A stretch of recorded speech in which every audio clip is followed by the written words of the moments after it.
Cambria County, Pennsylvania, October 1973. A man sits alone at a roadside diner counter, work boots caked in black, hands wrapped around a coffee cup.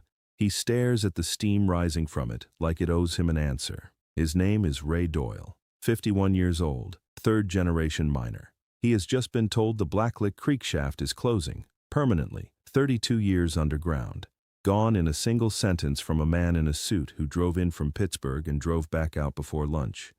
Ray doesn't know what to do with his hands when they're not holding a shovel. He orders a second coffee he can't afford. The waitress refills it without asking.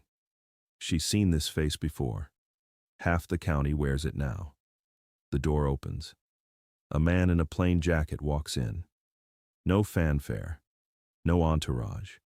He takes the stool 2 seats down, reads the laminated menu like he's actually deciding, and orders eggs and toast. He looks like a working man because he was one. Longer than most people know. But here's what Ray Doyle doesn't know and wouldn't find out for years. Ehrenfeld, Pennsylvania, 1930, not far from where Ray Doyle is sitting right now, not far at all. Charles Bukinski is the 11th of 15 children. His father works the same kind of shaft Ray Doyle just lost. The house has no electricity, no spare clothes. In winter, the wind finds every gap in the walls and stays. He wears his older sister's dress to school because there is nothing else. The other boys laugh. He stares at them until they stop. His first language is Lithuanian. English comes slowly, painfully, with the accent of a man who learned it in the dark. Teachers call on him. He says nothing. Not defiance, survival. Give them nothing they can use against you. When he is 10 years old, his father dies. 10 years old. And he goes down into the mine. Understand what that means. 3 feet of clearance above your head. Air that tastes like iron and wet stone. Your knees on the coal floor for hours. Every day.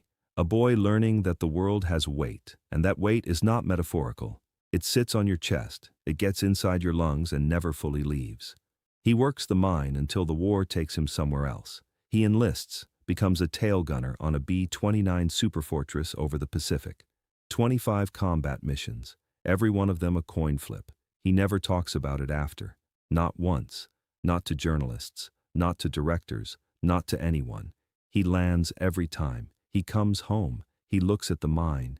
He looks at his hands. And he makes the one choice in his life that has nothing to do with survival. He moves to Philadelphia, washes dishes, picks onions, then, by accident, walks into a theater workshop and watches a room full of people pretend to be other people.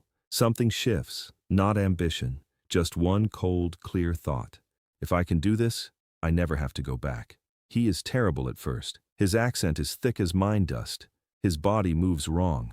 He doesn't know the language of performance. But he shows up every day, because showing up is the one thing the shaft taught him without trying. He gets better, he gets good. He moves to Hollywood, changes his name to Bronson, and spends 15 years as the face in the background, the extra with the dangerous eyes, the man no one puts on a poster but everyone remembers when they see him. And in 1974, 1 year after this October morning in a Pennsylvania diner, he will stand in a New York alleyway and film Death Wish. He will become the highest-paid actor in the world. Not in America, in the world. But that is tomorrow. Right now, he is just a man eating eggs at a counter 2 stools from Ray Doyle. Ray doesn't look up when the stranger sits down. He's not looking at much of anything. The stranger eats slowly, the way a man eats when he's not in a hurry and not performing anything. He asks the waitress if the coffee is fresh. She says it's been sitting since 8. He says that's fine. Ray's hands move to his jacket pocket. He pulls out a folded piece of paper, sets it on the counter, doesn't open it, just looks at it. It's the severance document, 32 years. The number at the bottom is an insult dressed as a number. The stranger glances over, not staring, just noticing. Mine close on you? Ray looks up for the first time. Blacklick Creek, yesterday. The stranger nods. He doesn't say he's sorry. He doesn't say things will get better. He just nods the way you nod when you already know what something costs. How long? 32 years. My father did 24 in the same shaft before his lungs gave out. His father before him. The stranger sets his fork down. Quiet for a moment. My father worked Ehrenfeld. Died when I was 10. I went down after him. Ray looks at him differently now. You recognize that sentence. Not the words. The weight behind them. The specific weight of a boy who became a man underground before he was ready. How'd you get out? A small pause. The stranger looks at his coffee. The war. Then I just kept moving. Kept finding the next thing. Didn't stop long enough to think about whether I could do it. Ray folds the severance paper. Puts it back in his pocket. I've got 2 boys, 17 and 19. I told them both, don't go into the mine, and now I don't know what else to tell them. The stranger looks at him directly. Full eye contact. The kind you can't hold for long unless you mean it. Tell them the mine taught you something no classroom ever could, that you know what real work is, that they come from people who kept going when there was no good reason to. That's not nothing. That's not a small thing to come from. Ray doesn't say anything. Neither does the stranger. They finish their coffee. The stranger pays the check. Both checks without asking, without making anything of it. Sets exact change on the counter, stands up, buttons his jacket.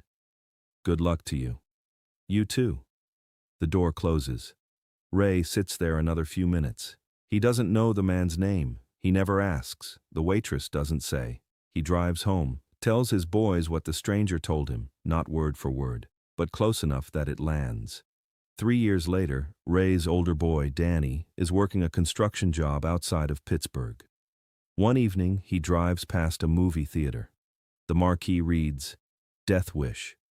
There's a photograph on the poster outside. He stops the truck. He goes inside, buys a ticket, sits in the dark, and watches the man from the diner walk across a New York alleyway with the same quiet, flat, absolutely certain expression he had over a cup of coffee in Cambria County.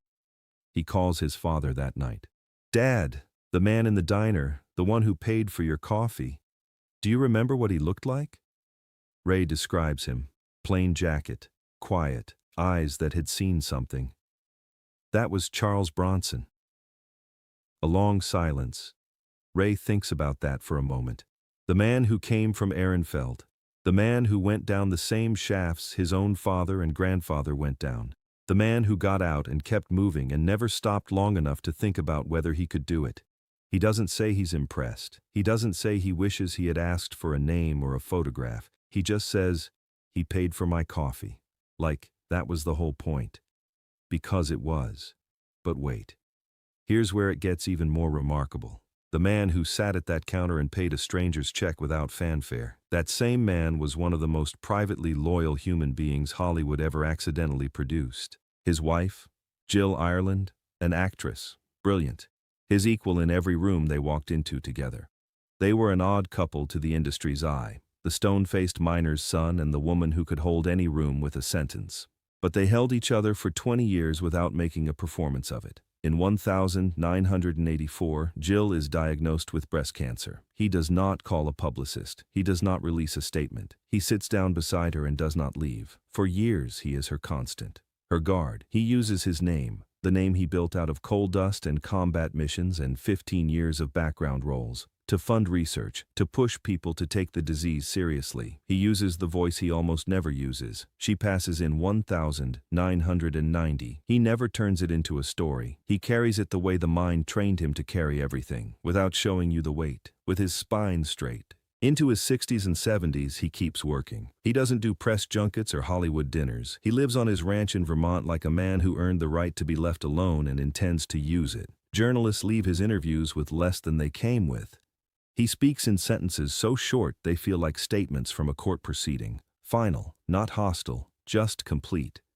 In 2003, he passes away at 81, pneumonia, quietly, on his own terms. Hollywood notes it, moves on. Hollywood always moves on, but the men who came from the mines don't forget him. The men who came from nothing and were told the world was not built for their face, their accent, their hands. They don't forget.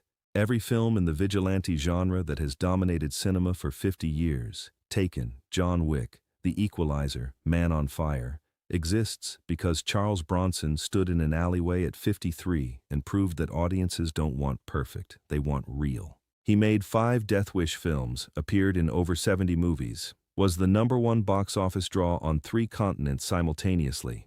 And somewhere in there, in between shooting schedules and studio meetings, he stopped at a diner in Cambria County and paid for a miner's coffee. Didn't say his name, didn't wait to be thanked, just left exact change on the counter and walked out. Because that's what men from the mine do. They recognize each other. And they don't make a production of it. You don't need a clean start. You don't need the right face or the right name or the right accent. You need to know what the mine feels like. And you need to keep moving after you come out of it. Tell your people where they come from. Not to hold them there. To show them what they're already made of. Work in silence. Let the results carry your name into rooms you'll never enter. Pass it on. A photograph. 1973. Charles Bronson on a film set in the American Southwest. Shirt open at the collar, jaw set, eyes level. Not looking at the camera. Looking past it. At something only a man who came up from underground ever really learns to see. Silence is a source of great strength. Grit lasts forever. If this story moved you, subscribe.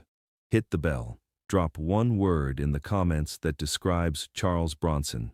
And share this with someone who needs to hear it today.